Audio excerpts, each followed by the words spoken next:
ಮಕ್ಕಳ ಮೇಲಿ ಒಳಗ ವಿಶ್ವಕರ್ಮರ ಮನೆತನದೊಳಗಿರುವಂಥ ಆ ತಾಯಿ ನಾಗಮ್ಮ ಅಷ್ಟೇ ಗುಣವಂತಳಾಗಿದ್ದಳು. ಗುಣವಂತಳು ಹೌದಳು, ಜ್ಞಾನವಂತಳು ಹೌದು, ದಾನಿವಂತಳು ಹೌದು. ಯಾರೇ ದೀನ ದಲಿತರು ಅಂಧ ಅನಾಥರು ಯಾರೇ ಬರಲಿ ಹಾಗೇ ಕಳಿಸಿಲ್ಲ. ಇಳೆ ನಿಮ್ಮ ದಾನ, ಬೆಳೆ ನಿಮ್ಮ ದಾನ, ಸುಳಿದು ಬೀಸುವ ಗಾಳಿ ಅದು ನಿಮ್ಮ ದಾನ. ನಿಮ್ಮ ದಾನವನ್ನುಂಡು ಅನ್ಯರನ್ನು ಹೊಗಳುವವರಿಗೆ ಕುನ್ನಿಗಳ ನೆಂಬೆ ರಾಮನಾಥ ಅನ್ನುವಂತೆ ದೇವರ ದಾಸಿಮಯ್ಯನವರು ಹೇಳಿದಂತೆ ಆ ತಾಯಿ ಏನಾದರೂ ಭೂಮಿ ಇತ್ತು ಅಂತಂದರೆ ಪರಮಾತ್ಮದು ಗಾಳಿ ಪರಮಾತ್ಮನ ತಿಳ್ಕೊಂಡು ಅರಿತುಕೊಂಡು ಸಂಸಾರ ಮಾಡುವಂಥ ಆ ಶರಣ ದಂಪತಿಗಳಿಗೆ ಒಂದೇ ಒಂದು ಚಿಂತೆ ಇತ್ತು. ಅದಾವ ಚಿಂತೆ ಅಂತಾರೆ ಮಕ್ಕಳ ಚಿಂತೆ. ಅಪುತ್ರಸ್ಯ ಗತಿರ್ನಾಸ್ತಿ, ಮಕ್ಕಳಿಲ್ಲದವರಿಗೆ ಮೋಕ್ಷವಿಲ್ಲ ಅಂತ ತಿಳ್ಕೊಂಡು ಶ್ರುತಿಗಳು ಸಾರುತ್ತಿರುವಾಗ ಆ ತಾಯಿಗೆ ದುಃಖವಾಗುತ್ತಾ ಇತ್ತು. ಯಾರಾದರೂ ಮನೆಗೆ ಬಂದಾಗ ನೀ ಹೊಲ ಎಷ್ಟು ಗಳಿಸಿದಿ, ಮನಿ ಎಷ್ಟು ಗಳಿಸಿದಿ ಅಂತಕೊಂಡು ಯಾರೂ ಕೇಳುವುದಿಲ್ಲ. ಮನೆಗೆ ಯಾರಾದರೂ ಅಪರಿಚಿತರು ಬಂದರು ಅಂತಂದ್ರೆ ಯಪ್ಪ ಎಷ್ಟು ಮಂದಿ ಮಕ್ಕಳು ನಿಮಗೆ, ಎಷ್ಟು ಮಂದಿ ಮಕ್ಕಳು ತಿಳ್ಕೊಂಡು ಕೇಳಿದಾಗ ಭಕ್ತಿವಂತಳು, ಜ್ಞಾನವಂತಳು, ಕರುಣಾಮೂರ್ತಿಗಳಾಗಿರುವಂಥ ಆ ತಾಯಿ ಯಾರಾದರೂ ಎಷ್ಟು ಮಂದಿ ಮಕ್ಕಳು ಅನ್ನುವಂಥ ಆ ಮಕ್ಕಳು ಅನ್ನುವಂಥ ಮೂರಕ್ಷರವನ್ನು ಕೇಳಿದಾಗ ಆ ತಾಯಿಗೆ ದುಃಖವಾಗುತ್ತಾ ಇತ್ತು, ಎದೆಗೆ ತಿವಿದಂತೆ ಆಗುತ್ತಾ ಇತ್ತು. ಆ ತಾಯಿ ಚಿಂತನೆ ಮಾಡ್ತಾ ಇದ್ದಾಳೆ. ಮದುವೆಯಾಗಿ 12 ವರ್ಷ ಆಗ್ಯದ, ಮದುವೆಯಾಗಿ 12 ವರ್ಷ ಆಗ್ಯದ, ಮಕ್ಕಳಾಗಿಲ್ಲ. ಕಂಡ ದೇವರಿಗೆ ಹರಕೆಯನ್ನು ಹೊರತಾ ಇದ್ದಾಳೆ. ಕಂಡ ದೇವರಿಗೆ ಕೈ ಮುಗಿತಾ ಇದ್ದಾಳೆ. ಯಾವ ದೇವರು ಕಣ್ಣ ತೆಗೆಯಲಿಲ್ಲ, ಯಾವ ದೇವರು ಕೈ ಹಿಡಿಯಲಿಲ್ಲ. ನಮ್ಮ ಹಣೆ ಬರಕ ನಾವೇ ಹೊಣೆಗಾರರು. ನಮ್ಮ ಹಣೆ ಬರಲು ಇರುವಂತ ಕರ್ಮವನ್ನು ಹೋಗಲಾಡಿಸಬೇಕು ಅಂತಾರೆ. ಅದು ಸದ್ಗುರುನಾಥ ಮಾತ್ರ ಸಲ್ಲುತ್ತಾ ಇದೆ. ಬಂಧುಗಳಾದವರು ಬಂದುಂಡು ಹೋಗುವವರ ಬಂಧನ ಕಳೆಯಲಾರರು.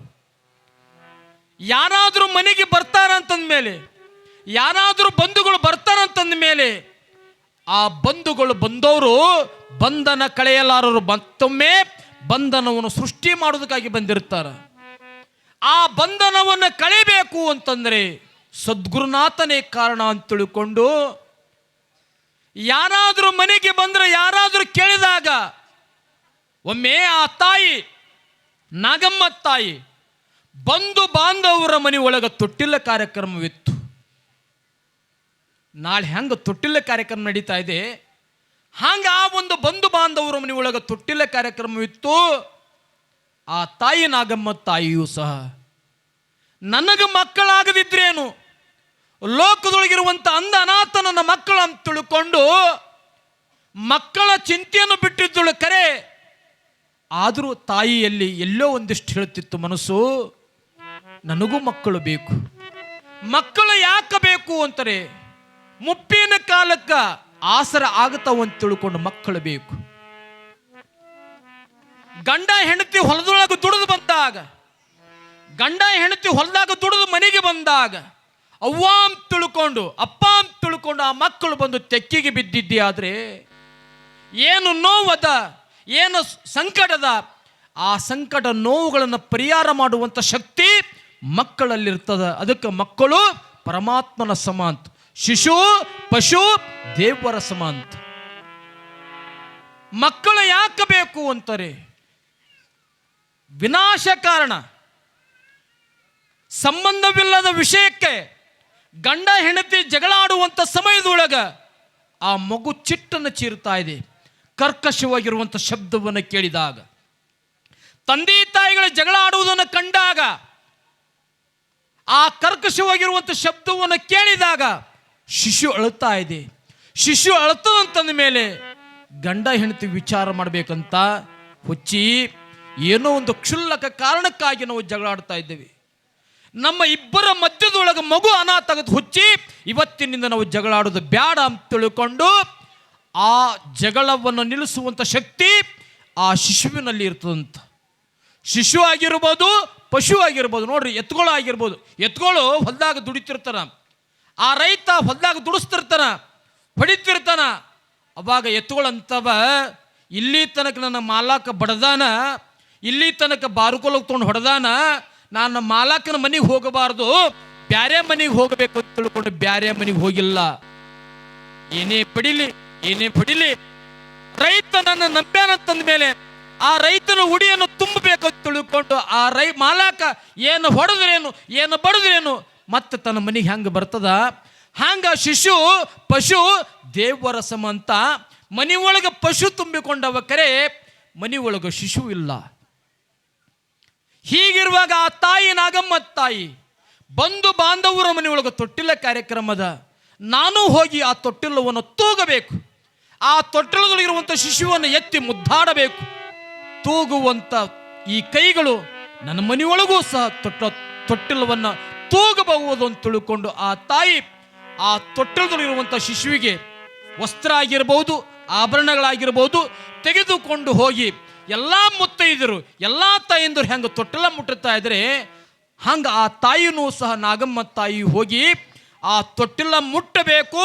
ಮುಟ್ಟಿ ಆ ತೊಟ್ಟಿಲಿರುವಂಥ ಮುತ್ತಿನಂಥ ಮಗುವನ್ನು ಎತ್ತಿ ಮುದ್ದಾಡಬೇಕು ಅಂತ ತಿಳ್ಕೊಂಡು ಬೆಟ್ಟ ಗುಡ್ಡದಷ್ಟು ಆಶೆಯನ್ನು ಹೊತ್ತುಕೊಂಡು ಬಂದಿರುವಂಥ ತಾಯಿ ನಾಗಮ್ಮ ತಾಯಿ ತೊಟ್ಲ ಮುಟ್ಟಬೇಕು ಅನ್ನುವಂಥ ಸಮಯದೊಳಗೆ ಆ ತೊಟ್ಟಿಲಿರುವಂಥ ಶಿಶುವಿನ ತಾಯಿ ಹೇಳ್ತಾಳ, ನಾಗಮ್ಮ ನೀನು ದೂರ ಸರಿದು ನಿಲ್ಲು, ಮದುವೆಯಾಗಿ 12 ವರ್ಷ ಆಗ್ಯದ, ನಿನಗೆ ಮಕ್ಕಳಾಗಿಲ್ಲ, ಹೆಣ್ಣು ಇಲ್ಲ ಗಂಡನೂ ಇಲ್ಲ, ನೀನು ಬಂಜಿದ್ದೀಯ. ಬಂಜಿಯ ನೆರಳು ಒಂದು ಗಿಡದ ಮೇಲೆ ಬಿತ್ತು ಅಂತಂದ್ರೆ ಗಿಡ ಒಣಗುತ್ತಂತ ನಾನು ಕೇಳೀನಿ. ಹಾಲು ಕೊಡುವಂತ ಆಕಳು ಗೊಡ್ಡ ಆಗುತ್ತವಂತ ನಾನು ಕೇಳೀನಿ. ಹುಚ್ಚಿ ನಾಗಮ್ಮ, ನಾನು 10 ದೇವರಿಗೆ ಹರಕೆಯನ್ನು ಹೊತ್ತು ಮುತ್ತಿನಂತ ಒಂದು ಗಂಡ ಮಗ ಹಡದೀನಿ. ಅಕಸ್ಮಾತ್ ನೀನು ತೊಟ್ಟಿಲ ಮುಟ್ಟಿದ್ದೆ ಆದ್ರೆ ಗಿಡ ಬಾಡ್ತದಂತ ನಾನು ಕೇಳೀನಿ. ಏನು ಅರಿಯದಂತ ಶಿಶುವಿನ ಮುಖ ಬಾಡ್ತದ. ನಾಗಮ್ಮ ನೀ ದೂರ ಸರಿದು ನಿಲ್ಲು, ನೀನು ಬಂಜಿ ಅನ್ನುವಂಥ ಶಬ್ದವನ್ನು ಕೇಳಿದಾಗ ಆ ನಾಗಮ್ಮ ತಾಯಿ ಹೃದಯದೊಳಗೆ ಸಿಡಿಲು ಬಡದಂತಾಯಿತು. ನನ್ನಪ್ಪ ಗುರುದೇವ, ಬೆಟ್ಟವಾದ್ರೆ ಹೊರಬಹುದು, ಗುಡ್ಡವಾದ್ರೂ ಹೊರಬಹುದು, ಸಾಲದ ಬಾಧೆ ಆದ್ರೂ ಹೊರಬಹುದು ಕರೆ, ಆದರೆ ಬಂಜೆಂಬ ಶಬ್ದವನ್ನು ಹೊರಲಾರೆ ತಂದೆ. ಈ ಪರಮಾತ್ಮ ಯಪ್ಪ ನನಗೆ ಮಕ್ಕಳು ಇಲ್ಲ ಅಂತ ತಿಳ್ಕೊಂಡು ಕರೀತಾ ಇದ್ದಾರೆ. ಅಪುತ್ರಸ್ತೆ ಗತಿರ್ನಾಸ್ತಿ, ಮಕ್ಕಳಿಲ್ಲದವರಿಗೆ ಮೋಕ್ಷ ಇಲ್ಲ ಅಂತ ತಿಳ್ಕೊಂಡು ಹೇಳ್ತಾ ಇದ್ರಿಪ್ಪ. ಗುರುದೇವ, ಗುರುನಾಥ, ನನಗೆ ಮಕ್ಕಳನ್ನು ಕೊಡು ಅಂತ ತಿಳ್ಕೊಂಡು ಆ ತಾಯಿ ದುಃಖಿಸುತ್ತಿರುವಾಗ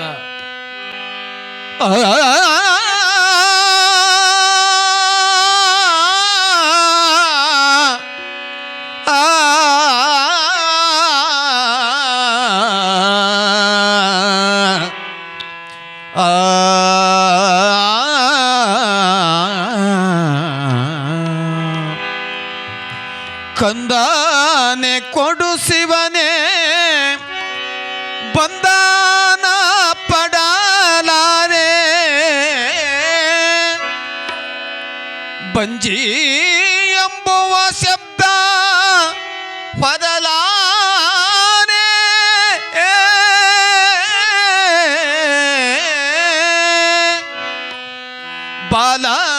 ಬಾಲಕರಿಲ್ಲದ ಬಾಲಿದಾತರ ಜನ್ಮ, ಬಾಲಕರಿಲ್ಲದ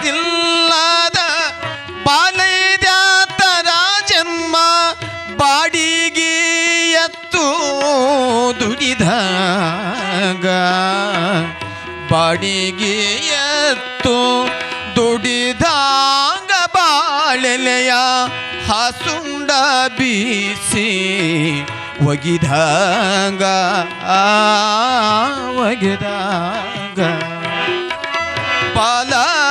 ಬಾಲಕರಿಲ್ಲದ ಬಾಲಿದಾತರ ಜನ್ಮ.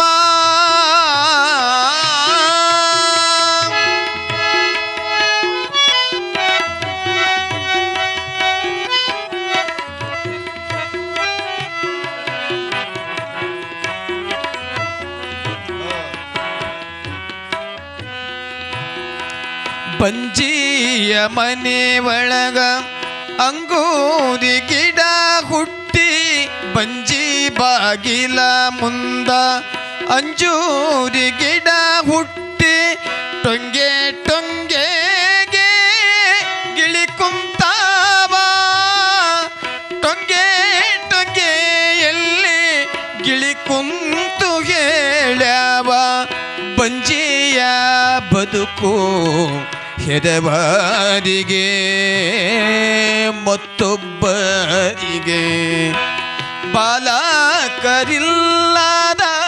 ಬಾಲಿದ ತರ ಜನ್ಮ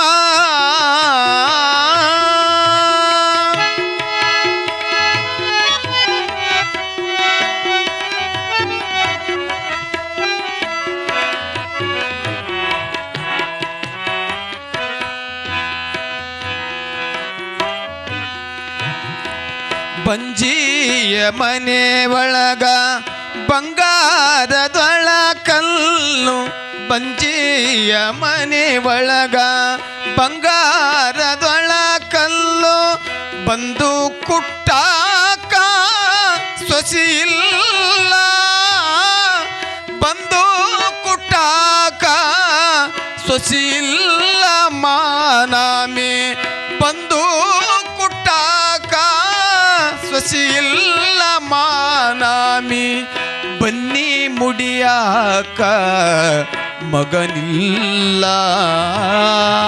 ಶಿಶುವಿಲ್ಲ ಬಾಲಕರಿಲ್ಲದ ಬಾಲಿದ ತರ ಜನ್ಮ ಬಾಲಕರಿಲ್ಲದ ಹೆಣ್ಣಿನ ತರ ಜನ್ಮ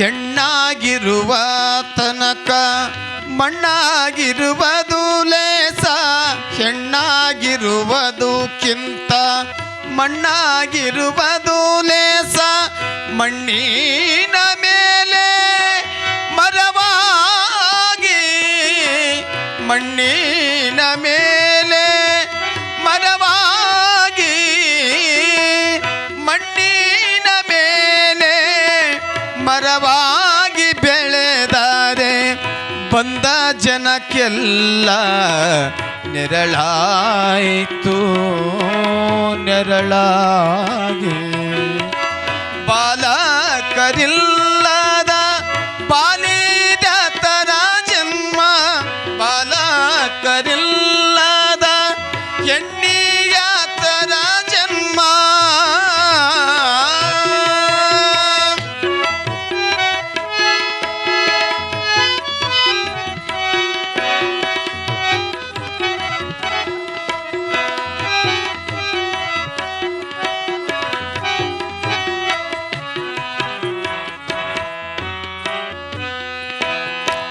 ಕಂದನೆ ಕೊಡು ಶಿವನೇ ಬಂಧನ ಪಡಲಾರೆ ಕಂದನ ಕೊಡು ಶಿವನೇ ಕಂದನೆ ಕೊಡು ಶಿವನೇ ಬಂಧನ ಪಡಲಾರೆ ಬಂಜಿಯ ಶಬ್ದ ಹೊರಲಾರೆ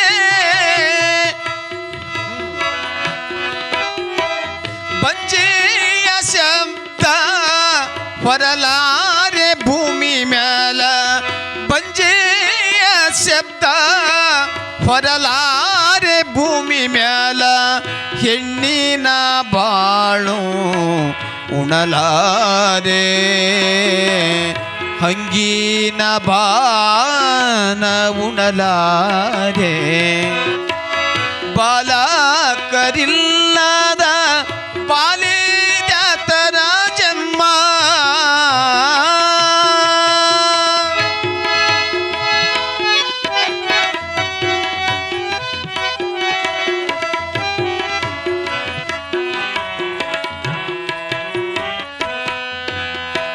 ಸಂಜೀಲೆ ಹುಟ್ಟಲೆ ಮುಂಜಾನೆ ಸಾಯಲಿ ಸಂಜೀಲೆ ಹುಟ್ಟಲೆ ಮುಂಜಾನೆ ಸಾಯಲಿ ಬಂಜಿ ಎಂಬುವ ಸೋಲ ಬಿಡಿಸಯ್ಯ.